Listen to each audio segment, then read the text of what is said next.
The Honourable Member for Toronto Danforth. Mr. Speaker, I'd like to start by letting you know that I will be sharing my time with the member for Mississauga East Cooksville. I'm happy to speak today to Bill C-23, the Pre-Clearance Act 2016. This legislation has a number of significant implications for Canada. It is important to our economy and our security, just as it is for our bilateral relationship with the United States. I have heard concerns from some people in my community about the bill and its perceived impact on the rights of Canadians. I will address these concerns in the course of my speech. But I would like to note at the outset that I am confident that the legislation will not adversely affect our rights. In fact, the rights accorded to Canadians under a pre-clearance regime clearly include the extra protections we enjoy in Canada due to our Charter of Rights and Freedoms. Border management is a top priority for our government, with officials from Public Safety Canada and its portfolio agencies working closely with their counterparts in the United States on a wide range of issues to ensure that we keep our border effective and functional. La gestion frontalière est un objectif prioritaire pour notre gouvernement, ainsi que pour les hauts fonctionnaires de Sécurité publique Canada et les organismes de son portefeuille qui collaborent étroitement avec leurs homologues des États-Unis sur une vaste gamme de questions pour s'assurer de garder notre frontière efficace et fonctionnelle. This includes putting in place the best framework and policies that allow for a smooth flow of people and goods while securing our border. So it should come as no surprise that we are enthusiastic to make further bilateral progress on the pre-clearance initiative. To put the statement smooth flow of people and goods into context, more than 400,000 people flow back and forth between Canada and the United States every single day. Close to $2.5 billion in two-way trade moves between these two countries every day. Pre-clearance has long been a part of our strong border relationship, and it will be a key to our future one. With this bill, we have the opportunity to usher in even greater security and economic benefits when it comes to Canada-US border travel. Let me highlight the key elements of this bill and why it is so important that members join me in supporting its passage. Once passed, this bill will open the door for us to move ahead with the ratification and implementation of the Land, Rail, Marine, Air Transport Pre-Clearance Agreement, which was signed by Canada and the United States in 2015. That door, once open, offers tremendous benefits to Canadians. There are two primary benefits from this legislation. One, it sets out the legislative authorities governing pre-clearance operations conducted by the United States and Canada, including possible future expansion to additional sites and modes of travel. Two, it provides a basis necessary for Canada to eventually conduct pre-clearance in the United States, as the U.S. has done for so long in Canada. Indeed, the United States has conducted pre-clearance in Canadian airports for many decades. As I live in Toronto, I have seen pre-clearance that is currently operating in one of our airports, being Pearson International Airport. It is currently operating in 8 major Canadian airports and 5 pre-inspection sites in BC for rail and marine. Last year, more than 12 million passengers went through U.S. pre-clearance in airports located in Vancouver, Calgary, Edmonton, Winnipeg, Toronto Pearson, Ottawa, Montreal, and Halifax. Pre-clearance has been a boon for business and leisure travel from both nations.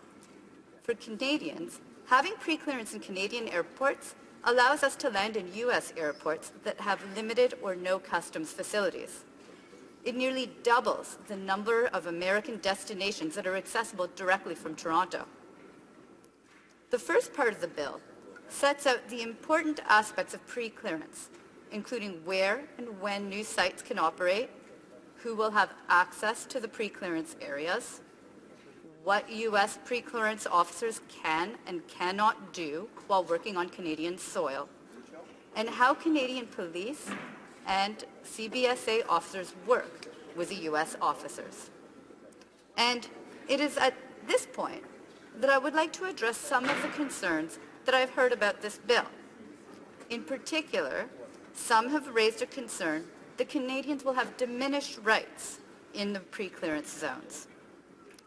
It is stated not only in the preamble, but also in Section 11 that the operation of pre-clearance by U.S. officers on Canadian soil are subject to the Canadian Charter of Rights and Freedoms, the Canadian Bill of Rights, and the Canadian Human Rights Act.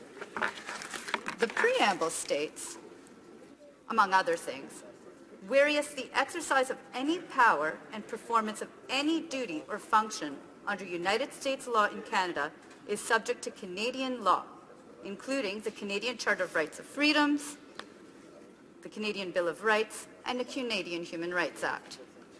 Section 11 of the bill states, a pre-clearance officer must exercise their powers and perform their duties and functions under this Act in accordance with Canadian law, including the Canadian Charter of Rights and Freedoms, the Canadian Bill of Rights, and the Canadian Human Rights Act. This statement in the preamble and the wording in Section 11 are very important to me, and I believe it responds to some of the concerns I have heard.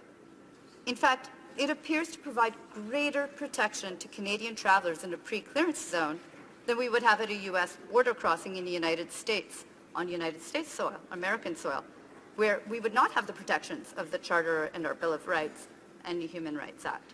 These are things that are specific to our rights in our country. I need to underline that there is no compromise on this. Canadians expect us to keep their rights and values top of mind in all of our work, and this is no exception. On this point, the Minister of Public Safety and Emergency Preparedness has been abundantly clear. Comme il a été clairement établi, toutes les activités de pré-contrôle au Canada doivent être menées dans le respect des lois canadiennes, y compris la Charte canadienne des droits et libertés. Cela ne peut faire l'objet d'un compromis. Les Canadiens s'attendent à ce que nous fassions de leurs droits et valeurs une priorité de tous les instants dans le cadre de tous nos travaux. Et le cas présent ne fait pas exception. The second part of this bill is where we see the reciprocal element come into play. Along with the enforcement authorities that have been provided under U.S. laws, it would give the Canada Border Services Agency the authority to conduct pre-clearance in the U.S. in all modes of transport, land, air, rail, and marine. This legislation will pave the way to expand the benefits of pre-clearance to any site and any mode of transport in either country pursuant to future agreements. Comme nous l'avons entendu, cette loi ouvrira la voie afin d'étendre les avantages du pré-contrôle à tous les sites et moyens de transport dans l'un et l'autre des pays, conformément aux accords futurs. Déjà, le Canada et les États-Unis ont annoncé leur intention d'amorcer l'expansion avec l'aéroport international Jean-Lesage de Québec, l'aéroport Billy Bishop de Toronto, la gare centrale de Montréal et le montagnard des Rocheuses en Colombie-Britannique. Ces sites ont fait l'objet d'accords de principe conclus au cours de la visite d'État à Washington en mars dernier. Already in Canada, we have made these announcements. The necessary American legislation was adopted last December.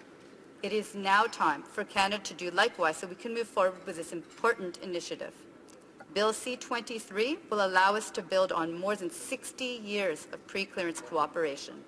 I encourage all members to give this legislation their support. Thank you, Mr. Speaker.